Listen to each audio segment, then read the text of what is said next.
Mahoka Koko no Retosei, volume ke-23, chapter pertama. Akhir April 2097, tanggal dan waktu yang detail tidak dicantumkan. Pertama-tama, harus diketahui bahwa pertemuan ini bukan sesuatu yang dicatat dalam catatan resmi. Ini adalah rincian serangan di camp di Nanso yang terlampir di laporan Sersan Tooyama. Direktur Inukai, atasan langsung Tooyama Tsukasa, duduk setelah selesai membaca laporan bawahannya. Jadi, identitas penyerang tidak diketahui. Benar, kami tidak bisa memverifikasi ini. Inukai langsung menjawab pertanyaan salah satu dari mereka yang hadir. Namun berdasarkan keadaan, jelas siapa penyerang itu. Kamu tidak bisa memikirkan orang lain, kecuali Shiba Tatsuya dari keluarga Yasuba. Dan itu juga merupakan sebuah kebenarannya. Memang, ada beberapa yang setuju dengan ucapan Inukai, dan sebaliknya tidak ada suara yang tidak setuju atas kesimpulan yang terburu-buru ini. Pemimpin Departemen Intelijen Pasukan Bela Diri Nasional berkumpul di sini untuk memutuskan apakah Tatsuya terlibat dalam serangan terhadap kamp rahasia di Nanso yang berisi agen-agen ilegal dari USNA. Meskipun ini benar, mereka tidak keberatan bahkan itu adalah tuduhan palsu. Bahkan di Departemen Intelijen, mereka biasanya tidak membuat keputusan secepat itu. Pengumpulan bukti dan data kini hanya formalitas, tetapi pertemuan ini adalah pertemuan kepemimpinan rahasia Departemen Intelijen Pasukan Bela Diri Nasional. Pertemuan informal semacam itu hanya diadakan dengan kebutuhan khusus. Pertemuan ini tidak secara resmi diadakan, jadi bukti tidak diperlukan. Ini adalah tempat di mana mereka secara subjektif menilai apakah orang atau organisasi tertentu berbahaya bagi negara secara keseluruhan. Aku percaya Shiba Tatsuya adalah orang yang berbahaya dan perlu pengawasan lebih lanjut. Haruskah dia tidak segera dieliminasi? Salah satu suara dalam menangkap proposal Inukai bertanya tentang tindakan yang lebih ketat.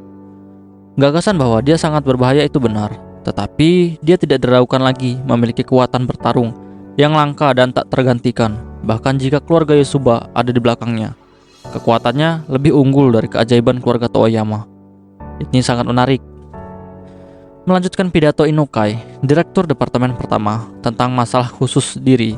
Divisi untuk masalah khusus adalah unit yang keberadaannya disembunyikan, bahkan di dalam Departemen Intelijen. Aku ingin menambahkan sesuatu tentang Shiba Tatsuya. Ada informasi yang belum dikonfirmasi, yang harus diperhatikan. Oh, dan apa itu, Direktur Onda? Wakil Direktur menunjukkan minat pada kata-kata ini dan mendorongnya untuk melanjutkan.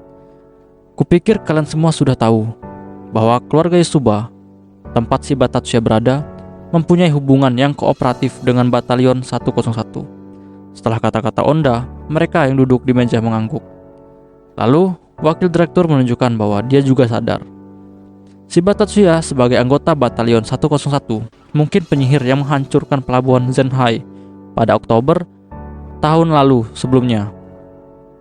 Sorset Halloween, wakil direktur yang keberadaannya dirahasiakan, dia adalah orang yang berurusan dengan urusan pembayangan pasukan bela diri nasional. Karena itu seperti untuk diharapkan, dia tidak bisa tetap tenang setelah pernyataan ini. Tidak, bukan hanya dia, untuk sesaat ruangan itu menjadi sunyi senyap. Jadi maksudmu, Shiba Tatsuya adalah penyihir kelas strategis itu? Jawab Inukai, meskipun kegiatan ilegal hariannya memaksanya untuk bersembunyi dari masyarakat. Tetapi dia juga memahami pentingnya penyihir kelas strategis untuk pertahanan nasional. Dia berpikir bahwa jika Shiba Tatsuya adalah seorang penyihir yang menciptakan Sorset Halloween, maka tidak akan mudah untuk menyingkirkannya. Ini belum dikonfirmasi, tetapi bahkan jika Shiba Tatsuya adalah penyihir kelas strategis, kita tidak bisa mengabaikannya sebagai ancaman. Onda menanggapi Inukai yang memiliki posisi yang sama dengan kepala departemen seperti yang dia lakukan. Dan dia satu-satunya yang tidak menunjukkan keterkejutan di wajahnya. Lebih tepatnya, kita tidak boleh melupakan fakta bahwa kekuatan yang tidak proporsional. Seperti yang kamu katakan, untuk Shiba Tatsuya kami akan menetapkan kebijakan pendidikan ulang. Saya akan mendukung itu. Kurasa sekarang itu merupakan pilihan yang logis. Setelah keputusan wakil direktur, kata-kata persetujuan terdengar dari anggota majelis satu persatu. Hari kedua di bulan Mei setelah jam sekolah, tidak tahu bahwa teman-temannya menganggapnya sebagai Raja Iblis atau mau Tatsuya kembali ke kehidupan sehari-hari. Bukan hanya dia, bentrokan yang terjadi pada minggu terakhir bulan April selama insiden dengan penculikan Sina diselesaikan sebagai kesalahpahaman karena kurangnya komunikasi. Dan untuk SMA pertama, insiden ini sudah menjadi hal yang telah berlalu. Miyuki dan Minami yang berada dalam insiden terpisah pada waktu yang hampir bersamaan dengan penculikan itu tidak memberitahu orang lain tentang hal itu agar tidak menimbulkan kecemasan yang tidak perlu. Seperti yang biasanya terjadi setelah jam sekolah, para anggota Dewan Pelajar, termasuk Tatsuya, terlibat dalam urusan biasa Dewan Siswa. Mulai kemarin, selain pekerjaan normal, Dewan Siswa telah mulai mempersiapkan kompetisi 9 sekolah. Mereka belum menerima daftar kompetisi untuk tahun ini, sehingga mereka hanya terlibat dalam persiapan dasar. Tatsuya sedang melihat-lihat katalog CAD untuk kompetisi. Karakteristik CAD yang digunakan dalam kompetisi terbatas. Menurut persyaratan, kinerja perangkat harus berada dalam kisaran yang sangat terbatas. Seperti perubahan dalam kompetisi tahun lalu, batasan untuk CAD juga bisa berubah-ubah. Tuan, ada suara yang mengganggu pekerjaan ini. Pixie berbicara kepada Tatsuya dengan suara bukan telepati. Apa itu? Jawab Tatsuya tanpa mengalihkan pandangan dari layar. Saya menerima berita penting. Berita penting? Tatsuya menoleh ke Pixie. Berita terkait dengan sihir kelas strategis. Tatsuya mengalihkan pandangannya dan matanya bertemu dengan Miyuki, yang juga mengangkat kepalanya ke suara Pixie. Alihkan itu ke layar. Mengikuti perintah Tatsuya, Pixie mengambil rilis berita yang direkam pada layar besar yang terpasang di dinding. Namun, minat pada wajah mereka dengan cepat memberi sentuhan keseriusan. Selama video, seseorang membuat suara yang terdengar seperti teriakan teredam, tetapi sampai akhir berita tidak ada yang mengatakan apa-apa. Jadi kali ini Afrika. Orang pertama yang mengatakan itu dengan keras adalah Izumi. Teluk Jenia, wilayah delta Nigeria. Saat ini daerah ini sebenarnya berada di bawah kendali Aliansi Asia Besar. Ya, Shizuku membenarkan pertanyaan Honoka. Ini adalah zona konflik. Kemungkinan menggunakan di sana lebih tinggi daripada misalnya di Eropa atau di Amerika Utara. Tatsuya rupanya juga tidak mampu menekan pikiran dalam dirinya sendiri. Ini tidak mungkin. Siaran pers menceritakan tentang banyak korban yang menggunakan sihir kelas strategis. Penyihir di daerah delta Nigeria, dan juga tentang pernyataan tentara dari Aliansi Asia Besar yang mengakui hal ini. Penggunaan synchronized linear fusion di Amerika Serikat memang telah melemahkan hambatan psikologis untuk menggunakan sihir kelas strategis. Tetapi pandangan masyarakat dari seluruh dunia hanya akan menjadi lebih keras dari ini. Dan meskipun demikian, Aliansi Asia Besar bahkan tidak berusaha menyembunyikan penggunaan sihir kelas strategis. Sebaliknya mereka sendiri mengumumkan penggunaan penyihir, seolah-olah mereka membual ke seluruh dunia tentang keberhasilan militer mereka. Apakah itu pencegahan terhadap Prancis? Rupanya itulah tujuan utama. Tatsuya mengangguk pada pertanyaan Miyuki, menambahkan klarifikasi. Selama Perang Dunia Ketiga, kekuatan terkuat di dunia selalu bergegas. Afrika mencari sumber daya. Di negara-negara lokal ada pasukan pemerintah dan pasukan oposisi.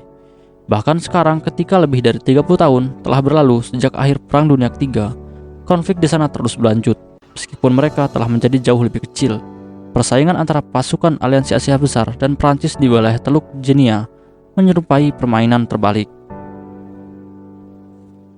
Wilayah delta Nigeria telah berada di bawah kendali Aliansi Asia Besar selama beberapa tahun. Tetapi dalam beberapa bulan terakhir, angkatan bersenjata tertentu yang menyatakan diri mereka sebagai generasi berikutnya dari kelompok teroris internasional MAN, setelah menerima dukungan dari Prancis, mulai mengancam dominasi Great Asian Union di wilayah tersebut. Menahan dukungan Prancis adalah tujuan sihir kelas strategis. Tidak diragukan lagi, ini adalah salah satu jawaban yang sejati. Jadi, ada alasan lain.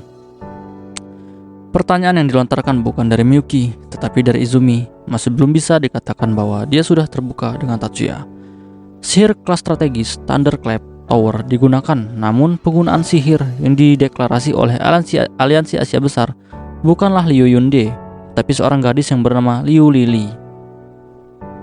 Aku juga tertarik pada berita itu. Ini berarti bahwa alasan adalah pengumuman dari penyihir kelas strategis yang diakui secara resmi. Maknanya jelas dalam notifikasi, karena sudah tidak memungkinkan untuk menyembunyikannya. Apa yang harus disembunyikan? Tidak hanya Izumi menundukkan kepalanya dengan bertanya, Honoka dan Shina juga. Tanda tanya menyala di atas kepala mereka. Liu Yunde tidak muncul di acara-acara resmi selama lebih dari setahun. Tahun lalu, dia bahkan tidak hadir di parade militer tahunan yang sebelumnya selalu dia kunjungi. Sejak itu, di antara orang-orang yang terkait dengan urusan militer, ada desas-desus tentang kematiannya, dan sebagai hasilnya mereka tidak bisa lagi menyembunyikannya. Tatsuya mengetahui tentang kematian Liu Yunde di Sorted Halloween segera setelah insiden itu, namun aliansi Asia Besar melakukan yang terbaik untuk menyembunyikan informasi ini. Karena itu ia melakukan penjelasan tanpa melakukan tingkat pengetahuan orang biasa. Itu berarti jika Liu Yunde sudah mati, maka Liu Lili adalah penggantinya. Oke, sedikit penjelasan ya. Liu Yunde itu adalah penyihir kelas strategis dari aliansi Asia Besar yang pakai sihir kelas strategis Thunderclap Tower. Tapi saat invasi ke Jepang, Liu Yunde tewas kena sihir material burst-nya Tatsuya yang dikenal dengan Sorted Halloween. Nah, kalau Liu Lili itu cucunya Liu Yunde ya. Nah, dia tuh nguasain sihir yang sama, yaitu Thunderclap Tower, dan sekarang dia nggantiin Liu Yunde jadi penyihir kelas strategis yang menguasai sihir Thunderclap Tower. Oke guys, kita lanjut lagi ya. Sedikit penjelasan tadi guys, biar kalian nggak bingung. Oke, kita lanjut. Pengumuman resmi tentang keberadaan penyihir kelas strategis adalah penghalang. Ini adalah demonstrasi oleh aliansi Asia Besar. Meskipun Liu Yunde sudah mati, tetapi sebaliknya, kita memiliki penyihir kelas strategis yang lainnya. Sabotase terhadap Prancis dan demonstrasi ke seluruh dunia, gumam Izumi dengan wajah penuh pengertian. Bahkan setelah bergabung dengan Leo, Erika, dan siswa kelas 3 lainnya, ketika mereka pergi ke Einbreis, topik utama diskusi adalah penyihir kelas strategis yang digunakan di Afrika. Tapi bukankah ini memprovokasi negara tetangga? Tanya Erika. Itu mungkin dilakukan dengan sengaja. Apa yang disebut pencegahan diperlukan untuk mengintimidasi negara lain. Ketika Tatsuya pergi untuk menjawab, Mikihiko melakukannya untuknya. Meskipun dia tidak cocok dengan kata-kata seperti itu, karena sifatnya yang lembut, tetapi itu tidak bisa bagi anak sekolah modern untuk mengekspresikan diri mereka dengan cara yang sama. Seorang anggota baru dari 13 Rasul atau Apostel, kita sebut aja ya, berusia 14 tahun, bahkan lebih muda dari kita. Kurang dari 1 jam setelah laporan pertama, aliansi Asia Besar memberikan informasi kepada pers yang berisi perincian. Meskipun sebagian besar laporan itu mengutuk perilaku tidak manusiawi dari kelompok-kelompok bersenjata yang bermusuhan dan menarik perhatian pada legitimasi penggunaan sihir kelas strategis, tetapi juga menemukan tempat untuk mengiklankan apostel baru. Dalam berita pertama, hanya jenis kelamin dan nama Liu Lili yang terdaftar. Ketika aliansi Asia Besar mengungkapkan bahwa itu adalah gadis berusia 14 tahun, semua orang sangat terkejut. Zamannya juga mengejutkan, tetapi gadis kecil itu adalah penyihir kelas strategis. Memang, meskipun di negara lain mungkin ada alasan untuk itu, tapi entah bagaimana itu tidak cocok di kepalaku. Mizuki setuju dengan kata-kata Honoka yang mengurutkan kening. Penampilan Liu Lili menimbulkan kejutan pada semua orang. Hanya karena gadis itu adalah pengguna Thunderclap Tower. Setelah kata-kata Tatsuya, tidak hanya Miyuki dan Shizuku membeku dengan mulut terbuka. Rupanya semua orang lupa tentang kemungkinan bahwa gadis itu yang diwakili sebagai Liu Lili bisa menjadi boneka. Tampaknya pasukan aliansi Asia Besar bisa menjadikan simbol demi moral. Maksudmu orang dewasa akan lebih termotivasi ketika mereka melihat bahwa gadis muda itu berusaha dengan sangat keras. Mungkin dia sendiri menyesal bahwa beberapa waktu lalu dia menunjukkan kejengkelannya. Karena itu, dia dengan sopan mengucapkan kata-kata Tatsuya dengan lebih sederhana. Ya, seperti itulah. Memahami perasaannya, dia menjawab dengan senyum ketat. Jadi, aliansi Asia Besar mengakui kematian Liu Yunde untuk memperkuat citra gadis pemberani yang ingin menggantikan kakeknya. Tapi kita tidak tahu apakah dia benar-benar cucunya, Erika merespon. Mihiko menunjukkan senyum jahat. Dalam pengumuman resmi aliansi Asia Besar, ditunjukkan bahwa Liu Lili adalah cucu dari Liu Yunde. Kembali ke percakapan kita, kata Leo. Setelah itu Mikihiko mendesaknya untuk melanjutkan bertanya, apa itu? Benarkah ada 800 korban? Pada awalnya tidak ada yang berani berbicara, tetapi setelah memutuskan untuk pertanyaan Mikihiko, Leo mengungkapkan pertanyaannya. Itu memungkinkan bahwa hampir tidak ada warga sipil di zona pertempuran sengit. Tapi bukankah angka itu terlalu rendah? Ya, kau tahu, untuk sihir kelas strategis, untuk beberapa alasan mereka semua menatap Tatsuya. Dibandingkan dengan Synchronized Linear Fusion, jumlah korban akan lebih sedikit. Karena Thunderclap Tower adalah sihir yang digunakan untuk menghancurkan pabrik dan infrastruktur dan bukan untuk membunuh orang secara langsung. Thunderclap Tower menyebabkan sebuah seperti badai kilat. Mizuki bertanya dengan wajah yang bingung. Thunderclap Tower adalah sihir yang terbentuk dari dua jenis sihir yang berbeda. Sihir pertama menyebabkan longsoran elektron di atas area target. Sihir kedua secara perlahan dan tidak merata menurunkan hambatan listrik ke area target. Bahkan setelah kata-kata Tatsuya, Mizuki tetap dengan wajah yang tidak mengerti. Tatsuya memandangi Mikihiko dan wajahnya ada pertanyaan. Bisakah kau jelaskan untukku? Mikihiko merespon pandangan ini. Jika seorang mengatakan bahwa tidak ada niat untuk menunjukkan diri mereka pada sisi baik Mizuki, itu akan bohong. Dengan kata-kata sederhana, sihir yang menyebabkan longsoran elektron adalah proses menciptakan listrik yang diperlukan untuk menjadi kilat. Dan penurunan resistensi yang tidak merata adalah proses yang membentuk resistensi ketika kerusakan elektron terjadi. Sebagai hasilnya, sambaran petir dihasilkan terus-menerus, terjadi pada interval pendek di tempat yang berbeda. Dengan kata lain, apakah itu sihir yang melemparkan petir-petir ke kiri dan ke kanan? Dengan wajah serius, Mizuki menatap Mikihiko, yang menjelaskan berusaha untuk tidak kehilangan kata-kata. Tetapi pada akhirnya sulit untuk mengatakan seberapa banyak dia mengerti. Benar, kamu benar. Tapi Mikihiko lembut dengan evaluasinya. Dalam hal ini sulit untuk memahami apakah pemahaman ini terbatas hanya pada Mizuki. Fitur dari penyihir adalah bahwa ia lebih memperhatikan jumlah serangan, bukan kekuatan dari setiap serangan. Mikihiko menatap Tatsuya. Saat dia mengangguk, Mikihiko merasa lega. Alih-alih melemparkan satu baut petir, dengan bantuan satu magic, energi ini didistribusikan ke ruang yang lebih luas.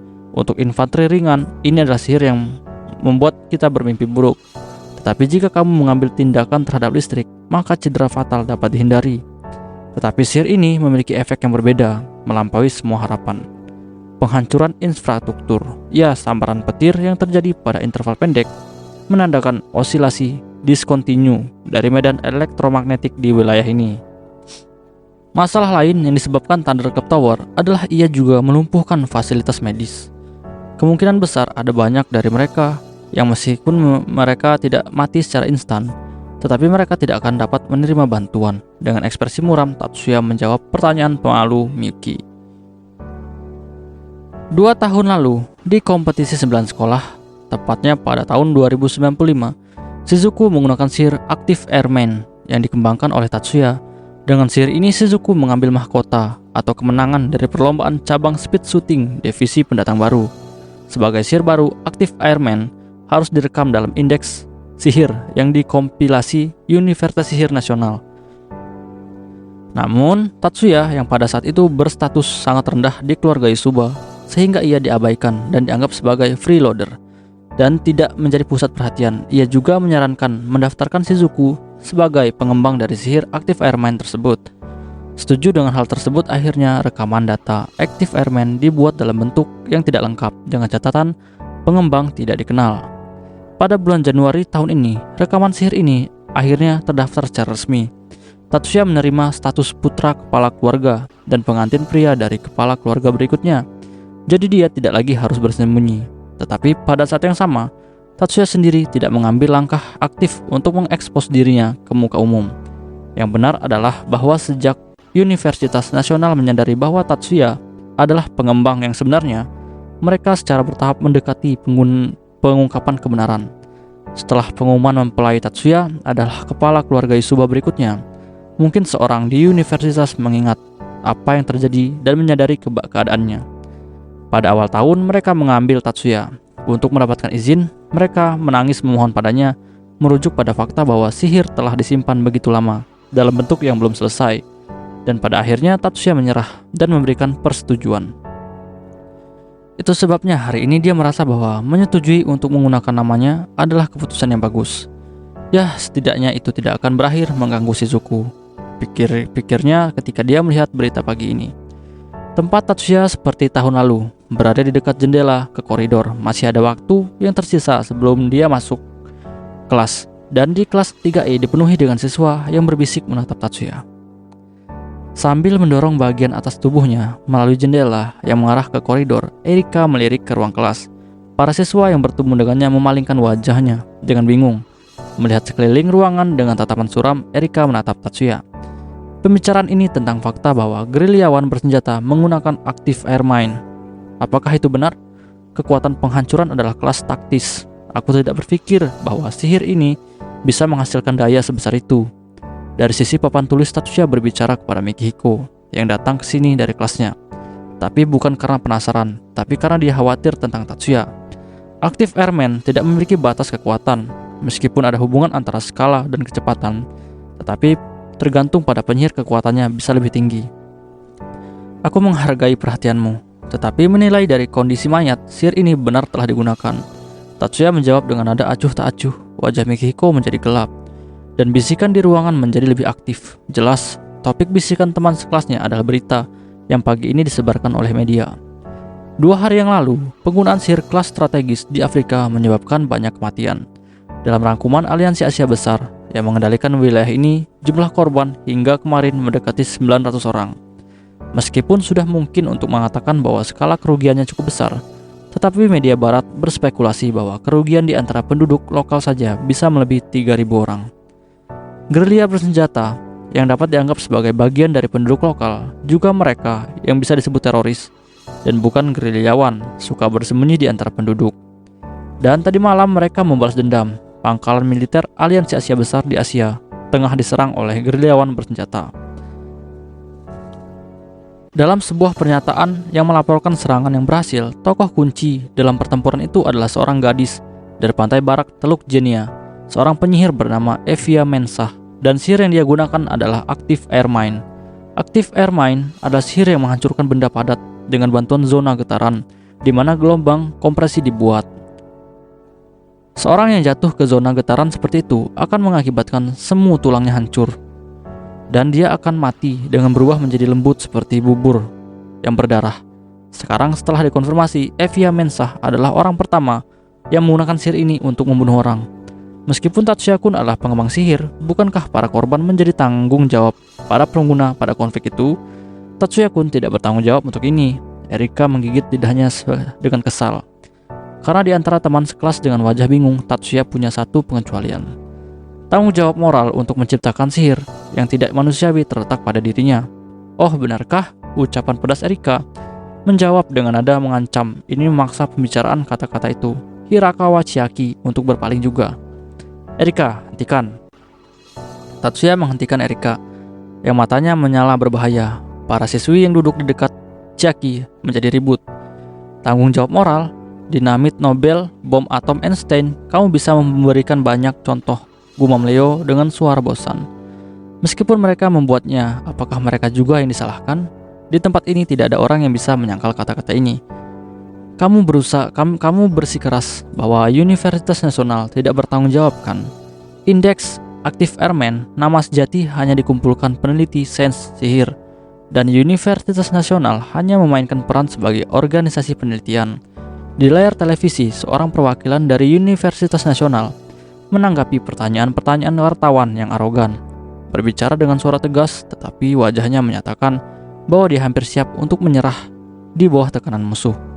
Jadi maksudmu tanggung jawab terletak pada siswa SMA yang mengembangkan sihir pembunuh ini? Perwakilan itu menjadi pusat dan mulai memprotes. Siswa SMA pertama tidak mengikul tanggung jawab itu. Namun suara panik ini tidak sepenuhnya dihancurkan oleh sikap agresif sang reporter. Sebenarnya sihir ini yang dikembangkan oleh seorang siswa sekolah menengah sihir untuk digunakan dalam kompetisi 9 sekolah, merenggut nyawa lebih dari 100 orang. Ini adalah serangan militer. Tanggung jawab ditanggung oleh gerilyawan bersenjata yang menggunakan sihir sebagai senjata, bukan pengembang sihirnya yang salah. Apakah ini benar? Maksudmu apa? Reporter itu tersenyum lebar, menunjukkan bahwa ini adalah persis apa yang dia tunggu. Bahkan di antara senjata konvensional, semua jenis perjanjian melarang hal-hal seperti gas beracun atau peluru ekspansif. Active Airman bukanlah senjata. Menyadari bahwa reporter ingin dia mengatakan ini, perwakilan universitas sekali lagi mengubah wajah mereka. Tapi ternyata itu digunakan sebagai senjata. Ini berarti tanggung jawab ditanggung oleh mereka yang menggunakannya. Tetapi jika menggunakan kata milikku dalam judul bukanlah, itu berarti bahwa pada awalnya dipahami bahwa itu dapat digunakan sebagai senjata. Perwakilan universitas tidak bisa menjawab pertanyaan reporter yang mana dia telah mengarahkan percakapan ini sejak awal. Active Airman modern pada awalnya dirancang sebagai senjata.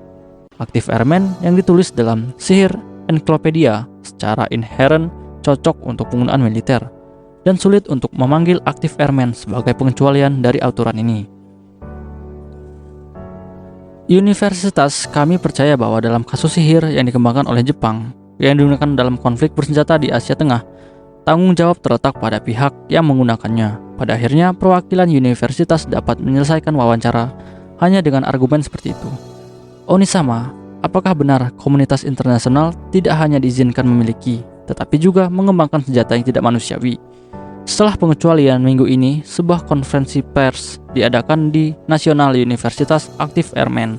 Tampaknya universitas memutuskan bahwa reaksi cepat semacam itu diperlukan dalam kasus ini. Segera setelah akhir wawancara langsung ini, Tatsuya yang menonton di ruang tamu ditanyai pertanyaan ini. Miyuki yang sedang menonton TV bersamanya bertanya, sudah 4 bulan sejak mereka secara terbuka berhenti menjadi saudara lelaki dan perempuan. Tetapi ekspresi Onisama, Miyuki sama sekali tidak akan menghilang dimanapun. Jika kamu memikirkan secara logis, maka Tatsuya tidak bertanggung jawab atas korban tentara dan personil pangkalan militer Aliansi Asia Besar. Tetapi dalam masyarakat selalu ada orang yang tidak berlaku sesuai dengan logika. Namun meskipun Tatsuya mengerti ini, dia tidak menyangkal ini akan menyebabkan banyak pengaruh.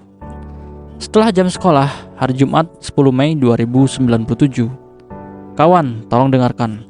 Ketika dia kembali ke ruang guru, tanpa duduk, dan bahkan sebelum dia meninggalkan pintu, dia berbalik ke yang lain begitu dia memasuki ruang dewan siswa. Semua orang segera menyadari bahwa itu masalah yang serius. Tatsuya, Honoka, Izumi, Minami, dan Shina melihat sekeliling kelima orang itu. Miyuki terus berbicara dengan wajah yang menunjukkan bahwa dia hampir tidak dapat menahan diri untuk tidak menangis. Sebuah pesan datang dari panitia untuk kompetisi 9 sekolah. Kompetisi 9 sekolah untuk tahun ini telah dibatalkan. Suara Miyuki sedikit bergetar. Honoka dan Izumi berteriak kaget. Minami dan Shina hanya terdiam membisu. Miyuki, bisakah aku melihatnya? Pesannya. Bahkan Tatsuya perlu beberapa detik untuk bereaksi terhadap ini. Iya, tunggu sebentar. Masih berdiri di pintu, Miyuki dengan canggung pergi ke tempatnya. Ini dia. Setelah menunggu Miyuki selesai menggerakkan jari-jarinya di terminal, Tatsuya membuka file dokumen yang disalin ke katalog umum Dewan Siswa. 4 lainnya mengikuti Tatsuya, juga membuka dokumen bersama. Semua benar, jadi ini masih salahku, Tatsuya berkata sambil menghela nafas. Itu tidak benar, Miyuki menekan emosinya. Ini adalah tuduhan palsu yang keterlaluan. Onisama tidak memikul tanggung jawab sama sekali. Bersama dengan teriakan itu, suhu di dalam ruangan turun tajam. Miyuki tidak hanya berhenti memainkan perannya, tapi bahkan lupa untuk mengendalikan sihirnya.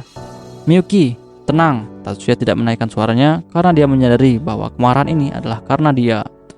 Kembali seperti semula, bisik Shina. Namun bukan hanya dia, tetapi kelima gadis termasuk Miyuki mendengar suara ilusi seperti kaset yang berputar. Maafkan aku, Tatsuya-sama. Kesadaran bahwa Tatsuya harus menghabiskan energi untuk sihirnya yang tidak terkendali akhirnya mendinginkan kepala Miyuki.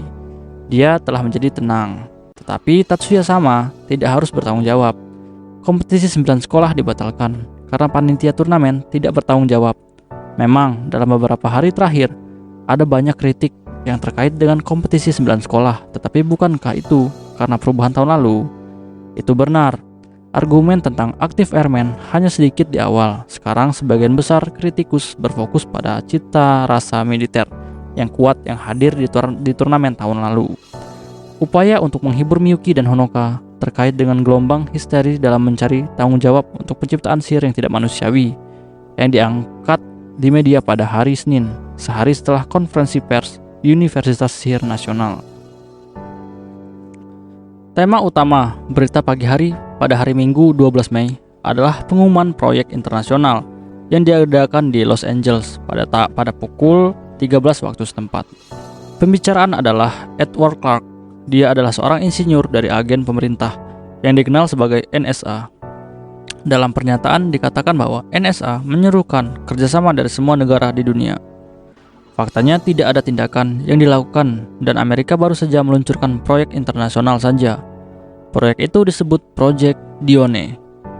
Itu terdiri dalam mewujudkan impian terraforming Venus dengan bantuan sumber daya dari Jupiter dan satelit lainnya menggunakan teknologi sihir. Dengan bantuan teknologi sihir yang mengimplementasikan terraforming atmosfer Venus yang sangat kompleks terlalu sulit untuk teknologi konvensional. Ini adalah inti dari Project Dione.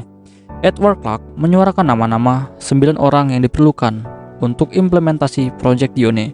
Dalam daftar ini bukan hanya ilmuwan, nama-nama Presiden Maximilian Davis, Paul Maximilian, dan Presiden Rosen Magikraft Friedrich Rosen juga disebutkan.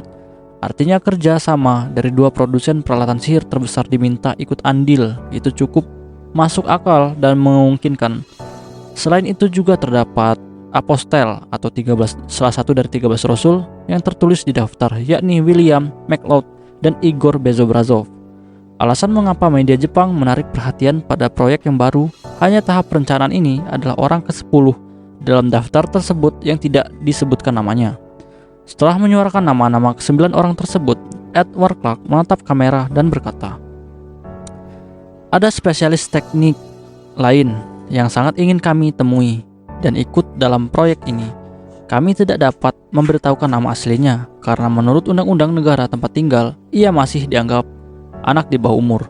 Saya hanya dapat mengatakan bahwa ini adalah siswa sekolah menengah Jepang yang menggunakan nama samaran Taurus Silver." Ini adalah situasi yang tidak menyenangkan. Tatsuya bergumam dengan suara yang tidak senang, menonton berita pagi. Ia duduk di sofa ruang tamu. Duduk di sebelahnya Miyuki menatap dengan penuh perhatian, tetapi dia tidak bisa memutuskan untuk mulai berbicara. Tidak sepertinya dia tidak tahu harus berkata apa. "Maafkan aku Miyuki, sepertinya aku membuatmu terlalu khawatir." Namun wajah tersenyum ini langsung membeku dan air mata menetes membasahi pipinya. Sekarang giliran Tatsuya untuk diam, tidak tahu harus berkata apa. "Maafkan aku." Terburu-buru Miyuki mencoba menghapus air matanya dengan jarinya. "Terima kasih Minami-chan." Miyuki menoleh ke belakang untuk berterima kasih pada Minami, mengambil sapu tangan darinya. "Miyuki." Tatsuya dengan takut memanggil namanya.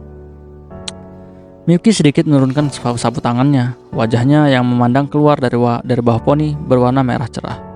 "Aku minta maaf," tiba-tiba menangis. "Aku bertingkah seperti anak kecil."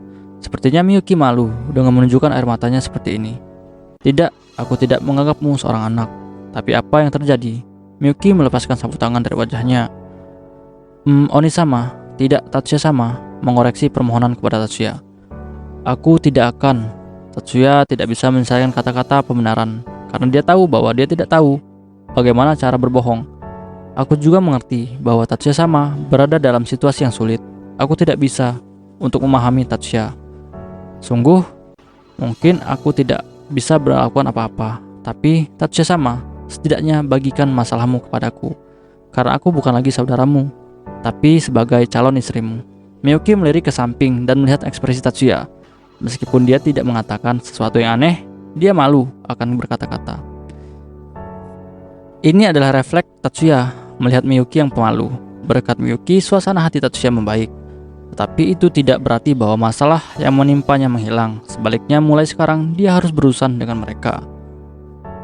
Yang paling penting adalah menanggapi permintaan Miyuki. Tatsuya mulai menjelaskan kepadanya situasi saat ini, agar mereka bisa mengenali identitas Taurus Silver. Dan dalam hal ini, kita tidak bisa melakukan apa-apa.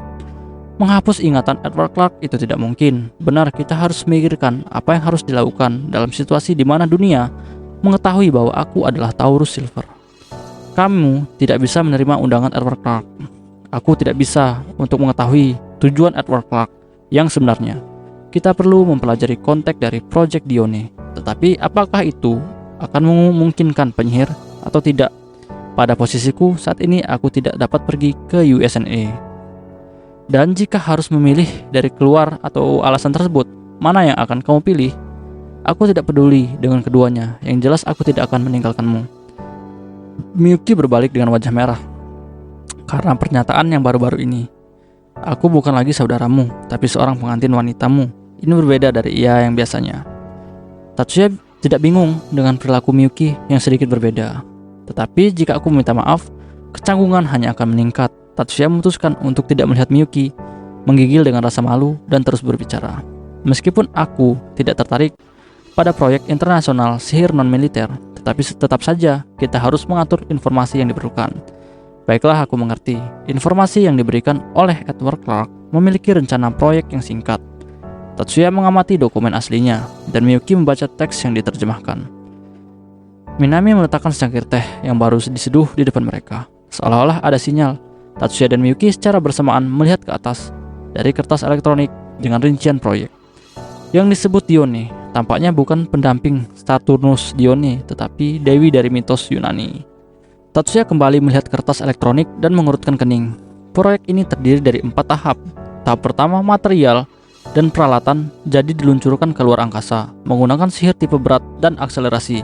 Gravitasi bumi inilah yang menjadi penghalang terbesar dalam pembangunan struktur berskala besar di ruang angkasa. Untuk mengirimkan benda besar ke orbit, mesin roket yang kuat dengan daya dorong tinggi diperlukan untuk menggunakan sumber daya luar angkasa. Peralatan pertama untuk konstruksi dan produksi harus dikirim dari bumi. Untuk masalah ini, tidak ada rencana untuk membuat roket dorong tinggi, tetapi hanya dengan bantuan sihir tipe berat dan akselerasi saja untuk membantu roket yang ada untuk mengirim benda besar ke luar angkasa. Namun, skema tahap ketiga dan keempat ini mengharuskan penyihir hidup di orbit Jupiter dan Venus untuk terus mengirim kapal kargo dan balok es untuk waktu yang lama sambil mengatasi gravitasi Jupiter. Sejumlah penyihir diperlukan. Venus juga membutuhkan kehadiran banyak penyihir karena satelit yang ditambahkan untuk pekerjaan yang efektif tidak akan 1-2 orang, tetapi lebih banyak lagi penyihir yang harus dikirim ke Jupiter dan Venus dan Titan, dan yang pasti tidak akan kembali ke bumi selama berbulan-bulan atau bahkan bertahun-tahun. Ini juga melibatkan penyihir yang dikirim sebagai penambang luar angkasa di tahap kedua. Aku tahu itu. Apakah ada yang salah? Masih mengurutkan kening, Tatsuya mengangguk pada pertanyaan Miyuki. Mungkin aku sedikit melebih-lebihkan. Lebih tepatnya, aku lebih suka begitu. Tapi menurutku, tujuan dari proyek ini adalah mengusir para penyihir yang mengancam keselamatan populasi manusia dari bumi. Mengusir mereka keluar angkasa. Tidak ada rasa bahaya dalam suara Miyuki. Sepertinya dia belum benar-benar memahami situasinya. Mungkin itu tak terhindarkan sebagai akibat dari gejolak sosial yang disebabkan oleh pendinginan global dan perang berikutnya. Pengembangan teknologi ruang angkasa telah berhenti dan saat ini berada pada level yang sama. Pagi berikutnya, hari Senin, di kelas 3A, sudah ada lebih dari setengahnya, tetapi kurang dari 2/3 siswa. Miyuki belum muncul di kelas. Murid di kelas berkumpul dalam kelompok teman, mengobrol tentang berbagai hal dalam hal ini. Siswa yang membahas pembatalan kompetisi 9 sekolah sangat sedikit, bukan karena mereka tidak peduli, tetapi karena mereka berusaha menghindari perasaan yang terkait dengannya. Bagaimanapun, penggunaan sihir aktif Ermine hadir di kelas ini, dan siswa kelas A mengerti betul bahwa bantuan Tatsuya untuk mencapai kemenangan bersama tahun lalu dan tahun sebelumnya. Di kelas ini ada banyak peserta dalam kompetisi itu, jadi tidak ada yang mau memiliki topik ini untuk diskusi. Tetapi bukan berarti bahwa mereka tidak memiliki hal untuk dibicarakan dengan imbalan ini. Banyak siswa mendiskusikan berita kemarin tentang proyek eksplorasi ruang angkasa USNA. Honoka dan Shizuku tidak terkecuali. Shizuku, apakah itu benar? Apakah ini? Yah, itu fakta bahwa Taurus Silver adalah siswa sekolah menengah dari Jepang. Seperti Honoka, minat pada identitas asli Taurus Silver sangat tinggi di kalangan siswa sekolah menengah. Dan ternyata insinyur ahli sihir yang pintar menyembunyikan identitasnya adalah seorang siswa kelas menengah. Kamu tidak bisa langsung mengatakan bahwa ini bohong. Misalnya saja ada Kichijoji-kun. Teori Shizuku adalah memilih Kichijoji Shinkuro dari SMA ketiga sebagai contoh. Kita dapat mengatakan bahwa jika Taurus Silver merupakan siswa SMA. Dengar Shizuku, dia adalah teman lama kita. Shizuku mengerti bahwa Honoka sendiri tidak bisa mengatakan ini dan memutuskan untuk membantunya. Apa? Karena itu Shizuku memutuskan untuk tidak ragu untuk memulai berbicara dengan Honoka. Taurus Silver, apakah ini adalah Tatsuya? Itu sebuah kemungkinan. Itu adalah tanggapan instan. Honoka menyatakan dengan mata terbuka lebar. Mungkinkah itu? Aku tidak berharap mendapatkan respons secepat itu. Hanya saja, aku juga berpikir begitu baru-baru ini. Shizuku kembali memberi tanggapan segera. Jadi apakah maksudmu aku berpikir begitu ketika aku mendengar bahwa Taurus Silver adalah siswa sekolah menengah? Iya, Shizuku mengangguk benar-benar tidak peduli. Setelah itu, dia berpikir bahwa membalas hanya akan terlalu tidak sopan. Jika Tauro Silver adalah siswa SMA Jepang, maka aku hanya bisa memikirkan tentang Tatsuya. Memang, sepertinya kamu benar, Honoka membuat wajah termenung. Tapi Honoka tidak bisa selesai berbicara. Selamat pagi Miyuki. Shizuku merespon pertama ucapan pagi dari Miyuki. Selamat pagi Miyuki, Honoka mengikuti teladannya. Sebelum Miyuki, dia tidak pernah bisa menyuarakan ketakutannya bahwa Tatsuya akan pergi ke Amerika. Tatsuya menyelinap ke kelasnya di setiap terakhir sebelum awal pelajaran. Namun setelah membaca pesan yang datang di terminalnya, dia harus bangun segera setelah dia duduk. Tatsuya-san, apa yang terjadi? Mizuki yang duduk di sebelah Tatsuya seperti biasa bertanya curiga dalam suaranya. Aku dipanggil ke ruang guru, jadi aku akan pergi dulu. Wajah Mizuki menjadi gelap. Selain Mizuki, teman sekelas lainnya yang juga mendengar respon Tatsuya mengikutinya dengan tatapan yang gelisah. Bagus, aku tidak mengatakan yang sebenarnya, pikir Tatsuya. Melihat reaksi itu, karena sebenarnya dia dipanggil bukan ke ruang guru, tetapi kantor kepala sekolah. Di kantor tersebut terdapat 3 orang yang menunggu Tatsuya. Direktur Momoyama, wakil kepala sekolah Yaosaka, dan guru dari kelas 3E, Jennifer Smith. Momoyama sedang duduk di meja besar. Yaosaka berdiri di sisi meja dan Jennifer berdiri di diagonal di belakang Yaosaka. Saya akan langsung ke intinya. Ada satu hal yang ingin saya konfirmasikan. Ketika Tatsuya berdiri di depan meja, Momoyama berbicara melewatkan kata pengantar. Shiba Tatsuya-kun, apakah kamu tahu Silver? Bagaimana kamu memutuskan itu? Alih-alih menjawab pertanyaan Momoyama, Tatsuya menjawab pertanyaan itu dengan sebuah pertanyaan. Meskipun ini adalah perilaku kasar yang tak terduga untuk hubungan antara siswa dan guru, tetapi Momoyama entah bagaimana tidak menunjukkan bahwa ia mempengaruhi suasana hatinya. Melalui kedutaan Amerika, saya menerima surat dari NSA, Badan Keamanan Nasional USNA. Kemarin seorang karyawan kedutaan membawanya langsung ke rumahku. Momoyama tidak hanya direktur SMA pertama, tetapi juga otoritas pendidik sihir yang diakui secara universal. Sebagai warga sipil, ia tidak terlibat dalam diplomasi. Tapi Tatsuya tidak mengerahkan alisnya ketika mendengar ini. Momoyama juga tenang terhadap perilaku kurang ajar bocah berusia 18 tahun itu. Pandangan Tatsuya dan Momoyama saling bertabrakan. Berbicara secara kiasan, itu tidak membuat percikan kemarahan terlihat, tetapi menimbulkan tekanan satu sama lain. Wakil kepala sekolah Yaosaka yang melihat sisi konfrontasi antara 2 orang ini telah memucat. Ini suratnya. Momoyama mengeluarkan sebuah amplop putih dari laci meja dan meletakkan di atas meja. Ini permintaan tertulis untuk memastikan bahwa Tauro Silver, Shiba Tatsuya dapat ikut serta dalam proyek Dione. Badan Keamanan Nasional USNA menyebutkan bahwa Anda adalah Tauro Silver dan meminta partisipasi Anda dalam proyek tersebut. Aku masih siswa sekolah menengah di sekolah ini, dan aku tidak akan melewatkan pelajaranku di sekolah.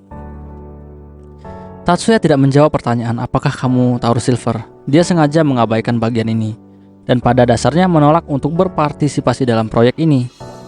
Seorang murid sekolah kita diundang ke proyek sihir internasional. Aku yakin kamu pasti merasa terhormat. Momoyama berhenti sejenak dan menatap Tatsuya dengan sinar yang sangat kuat di matanya. Dan bukan hanya aku, Direktur Universitas Sihir Nasional memiliki pendapat yang sama. Jika kamu ikut serta dalam proyek NSA, kamu akan dihitung sebagai lulus dari sekolah dan diberikan hak untuk masuk ke Universitas Sihir Nasional. Jika kamu tidak bisa menghadiri universitas karena pekerjaan dalam proyek, maka selama periode partisipasi dalam proyek Anda akan menerima tanda secara otomatis. Dan jika partisipasi dalam proyek akan mencapai 4 tahun, maka Anda akan secara otomatis akan menerima status diploma. Apakah ini sudah keputusan resmi? Belum diputuskan secara resmi, tapi aku jamin ini dengan nama dan statusku. Sebelum Tatsuya bisa menjawab, Momoyama menoleh ke Jennifer. Smith Sensei, bagaimanapun juga Shiba-kun sudah memiliki pengetahuan dan keterampilan yang memadai untuk kelulusan sekolah kita. Apakah itu benar? Seperti yang kamu katakan, Jennifer menjawab dengan nada yang enggan. Bahkan Stellar Furnace, percobaan tahun lalu sudah cukup untuk mengevaluasi Shiba-kun yang telah mencapai tingkat lulusan Universitas Sihir Nasional. Baiklah, aku mengerti. Momoyama mengangguk pada Jennifer dan kembali menatap Tatsuya. Shiba-kun, apakah kamu seperti tidak berpikir bahwa kamu membuang-buang waktumu di sini? Di sini merupakan tingkat yang jauh lebih rendah daripada kemampuan milikmu. Aku tidak menganggap pendidikan di sekolah ini tidak berguna. Jangan rendah hati, Momoyama tidak menemukan kata-kata Tatsuya yang tidak tulus. Aku mengerti bahwa kamu tidak bisa membuat keputusan secepat ini. Untungnya NSA tidak menetapkan batas waktu spesifik untuk sebuah jawaban. Shiba-kun, mulai sekarang kamu dibebaskan dari sekolah, tetapi sebagai gantinya, pikirkanlah. Apakah ini berarti Anda mengeluarkanku dari sekolah? Tatsuya bertanya pada Momoyama dengan nada tenang dan sengaja. Ini bukanlah hukuman. Kamu bisa seperti sebelumnya menggunakan peralatan sekolah atas pertimbanganmu sendiri. Bahkan jika kamu tidak menghadiri kelas, kamu tetap akan sebagai siswa yang masuk kelas. Tes berkala dan praktik juga tidak diperlukan. Semuanya akan dihitung sebagai lulusan dengan skor A. Momoyama berbicara tidak secara khusus menuntut rasa terima kasih, tetapi dengan nada acuh tak acuh yang sederhana. Baiklah, aku mengerti. Tolong beri aku waktu untuk berpikir. Karena itu berpura-pura tidak bisa memberi jawaban, Tatsuya dapat memperoleh waktu.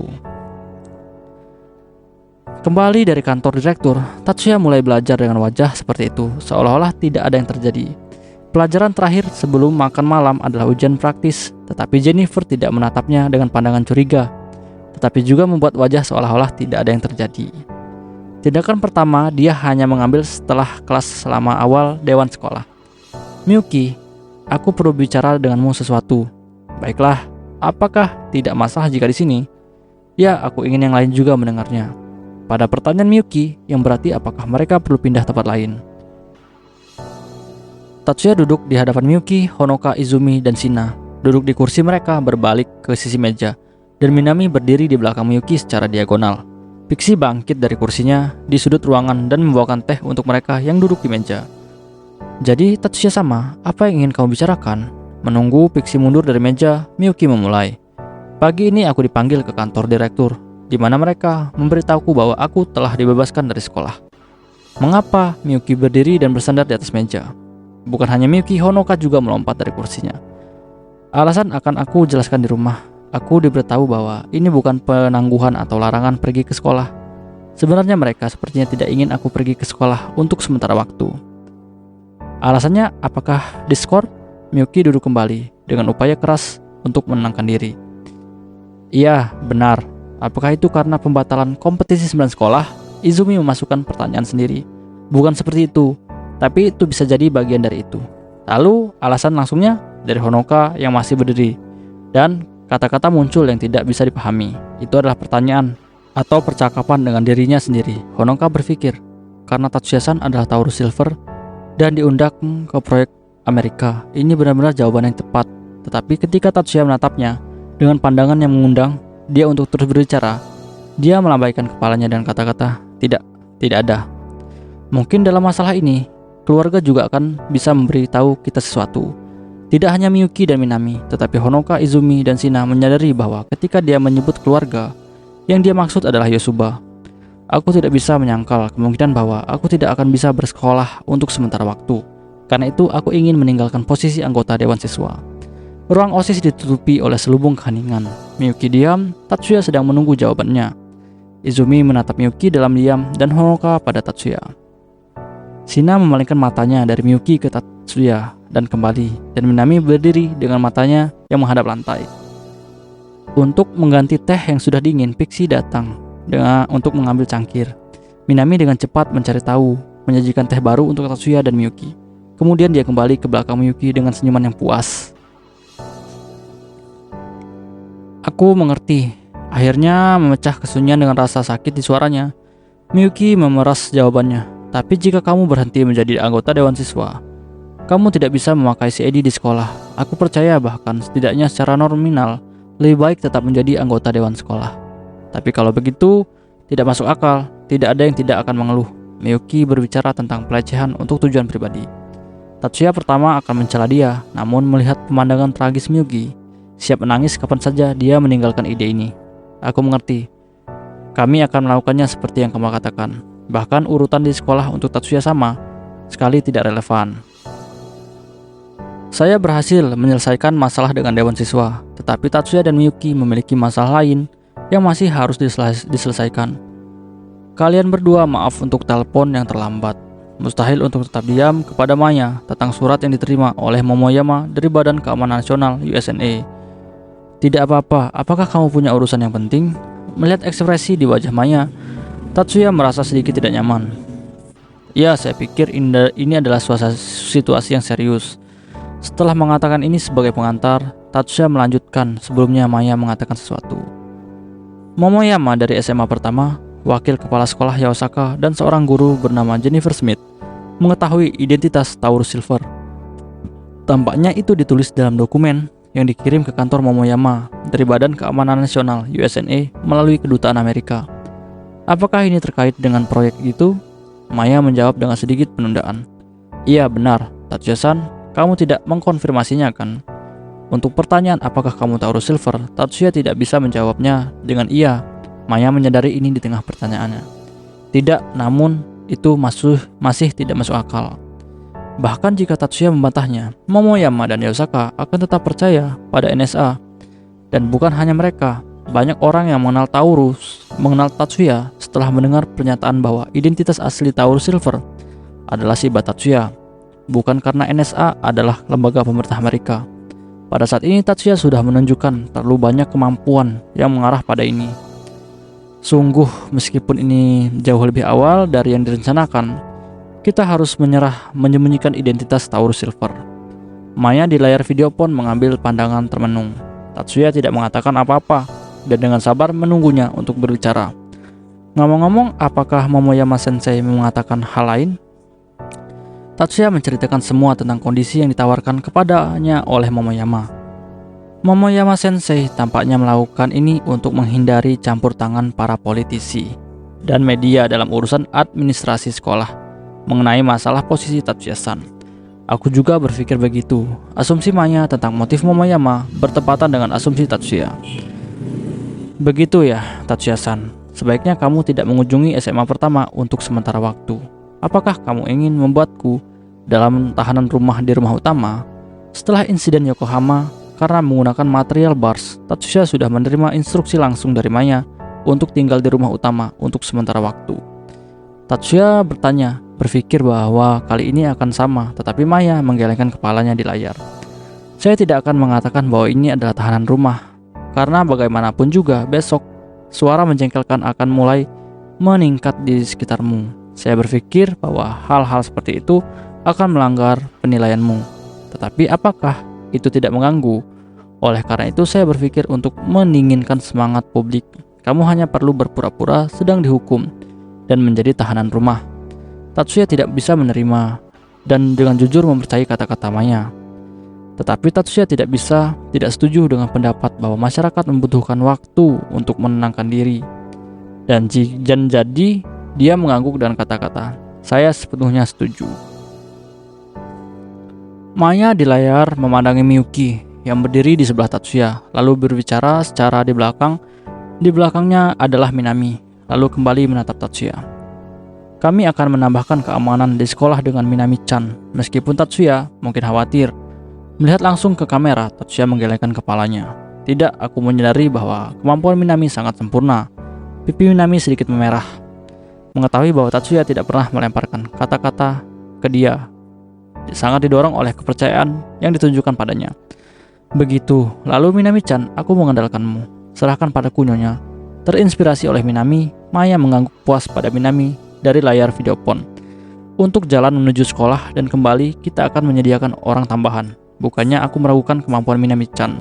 Saya mengerti. Minami mengangguk dan wajah patuh. Dia tidak terlalu percaya diri untuk mengatakan aku cukup sendirian. Masalahnya adalah di malam hari, ketika hanya ada kalian berdua. Jika kamu diserang saat tidur, tidak ada jaminan bahwa kamu tidak akan membuat kesalahan. Baik Tatsuya, Miyuki maupun Minami tidak keberatan dengan kata-kata Maya. Miyuki-san, iya, meskipun ini merepotkan, tapi aku bertanya-tanya, bisakah kamu pindah ke Chofu? Maya berbicara dengan Miyuki, karena ini adalah langkah untuknya. Berbicara tentang Chofu, maksudmu bangunan itu? Iya benar, menjawab pertanyaan Miyuki. Maya mengangguk sambil tersenyum. Bangunan ini sebagai markas keluarga Isuba di wilayah metropolitan. Jadi aku berencana Miyuki akan pindah ke sana dalam waktu dekat, meskipun jadwalnya sangat ketat. Semuanya terjadi terlalu cepat. Miyuki berpikir begitu, tetapi menjawab Maya dengan nada patuh. Baiklah, saya mengerti. Maya tahu bahwa Miyuki tidak akan keberatan, jadi dia segera pergi ke instruksi berikutnya. Tatsuya-san, ketika kamu selesai bergerak, pergilah ke villa di Izu. Apakah ada pangkalan Yosuba di Izu? Hal pertama yang Tatsuya pikirkan adalah apakah tidak masalah kalau itu bukan rumah utama. Tetapi karena takut untuk apakah itu tempat yang cukup terkenal, dia tidak menyuarakan pertanyaan ini. Kupikir Tatsuya sudah tahu, terlepas dari kenyataan bahwa Maya sengaja menunjukkan kejutan. Ada villa di Chofu yang biasanya digunakan ibumu untuk beristirahat. Apakah Anda belum menyingkirkannya? Aku tidak akan menyingkirkannya karena itu adalah villa favorit ibumu. Tatsuya tidak berpikir bahwa seorang dari keluarga Isuba menghargai perasaan seperti itu, tapi dia segera memikirkannya kembali. Demi seorang gadis, mereka menyatakan perang ke seluruh negara dan membalas dendam dengan pengorbanan setengah nyawa keluarganya. Dalam keluarga seperti Isuba, sentimental di mana ingatan pribadi dijaga dengan cermat adalah penting. Kami akan mengatur agar semua barang diangkut pada hari Minggu. Kami akan mengatur peralatan peneliti di lokasi sehingga kamu dapat bekerja seperti biasanya. Persiapan apa yang telah dilakukan jika mereka dapat menginstalasi workstation dan peralatan untuk menyesuaikan hanya dalam seminggu?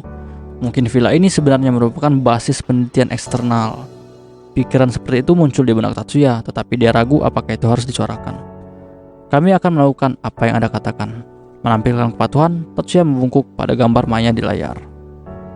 Oke guys, pembahasan Mahoka Koko Narutosei volume ke-23 chapter pertama ini selesai sampai di sini dulu, dan kita bakal lanjut lagi di chapter selanjutnya ya guys ya. Oke, see you next time di chapter berikutnya. Bye bye.